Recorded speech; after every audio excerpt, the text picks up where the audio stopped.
If you weren't looking for it, you'd miss Rumah Cemara.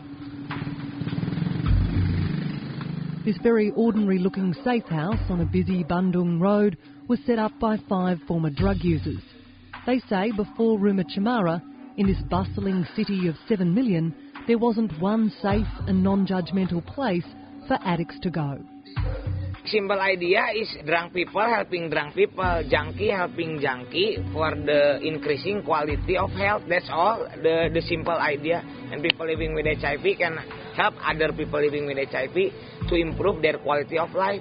That's the simple idea. Rumah Cemara never closes. About 50 drug addicts walk through the doors each week, at all hours, looking for a bed, clean syringes and occasionally the help to get themselves clean. Rumah Cemara's co-director Ginan started using Valium when he was 13 because he was curious.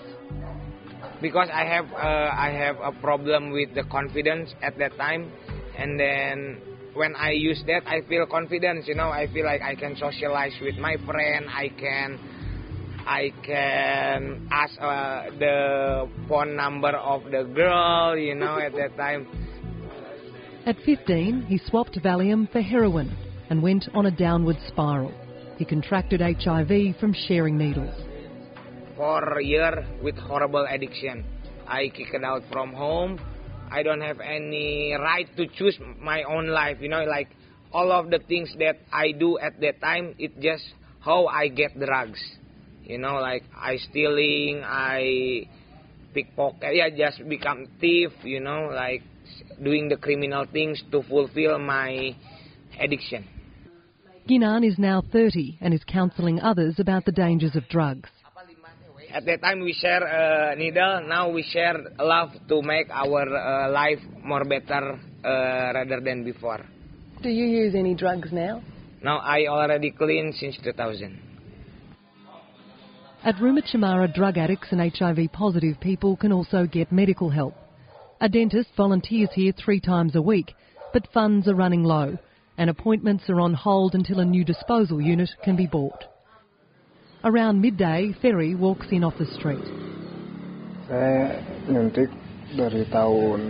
I started to use drugs in 1996. I was curious. I started with alcohol, pills and then heroin. Ferry has bought heroin off friends and has come here to get clean needles and shoot up. Ferry works in a parking lot and has HIV. When the addiction starts, I have to get the drugs, whatever the cost. I sell my stuff, and if it runs out, I steal from other people. I actually want to quit, but I enjoy being high. I'm under meth therapy right now. I hang out here at Rumah Cemara a lot. His biggest fear is dying. People outside often judge me, but Rumah Cemara never did that. Ginan says while the Indonesian government comes down hard on drug dealers, it has given up on people like Ferry. There are an estimated 3.2 million drug users in Indonesia, and around 80% are in their 20s. Ginan says it's a mistake to jail drug users. They're still using in the prison. Go out from the prison, they don't have any skill, they use again. It's bullshit, He says there are very few rehabilitation and treatment programs. Politically, government doesn't care about the number. People living with HIV or drug user is just a small number. They don't become the potential elector for the next election. So why we should care about them? So that's why I believe in myself that if you want to change, you change yourself first. And then the energy will spread to the other people.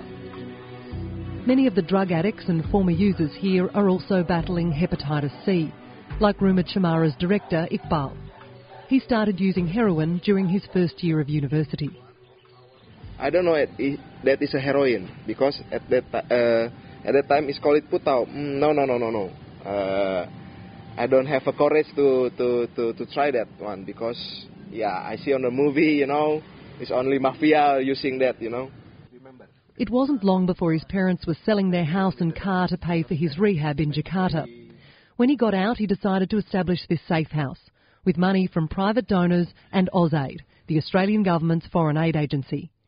He says Indonesia is paying the price for having no drug education in schools.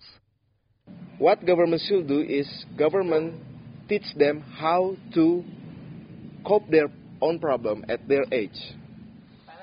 He says instead of jailing drug users at great expense, the money should be used to treat them. He says it's sad that Indonesia has abandoned those in the grip of drugs. My dream is I want to spend my life to helping people. That is my destiny. I believe it's my destiny. Kartika is another former drug user who works at Rumah Cemara, offering counselling to women and sex workers. Kartika was diagnosed with HIV in 2005 after she got very sick and her weight dropped to 27 kilograms. Both her brothers died of HIV. Kalau sakit tidak, hanya saja apa ya? I'm not in pain, but I'm not confident about my body because of being HIV positive. I have skinny arms, small legs. It's not really a problem though, as long as I don't get sick. At Rumah Cemara, she feels like she's doing something that matters. Most nights she's out on the streets handing out condoms. The problem is most of them don't care about themselves. They ignore the information. They think they're sick anyway, so whatever. Kartika comes across Sharina, sitting out the front of a shop with her friends. Sharina calls herself an escort, not a prostitute, but she accepts money for sex. I can only speak for myself here. When I have sex, I don't really care about HIV or diseases. Pleasure is the most important thing. Satisfaction. Since I met Tika, I now know that it's better to use condoms when I have sex to prevent STDs and HIV.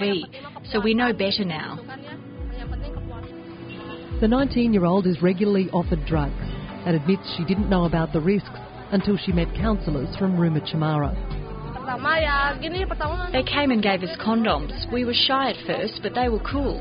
We talked and they told us about condoms as a prevention method, that they were from Rumah Cemara. They're campaigning on the prevention of HIV/AIDS.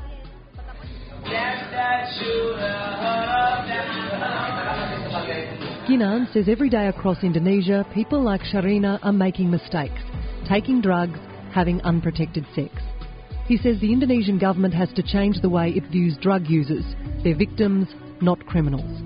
He believes Rumah Cemara proves former addicts can be an asset for Indonesia, educators, instead of something to be ashamed of.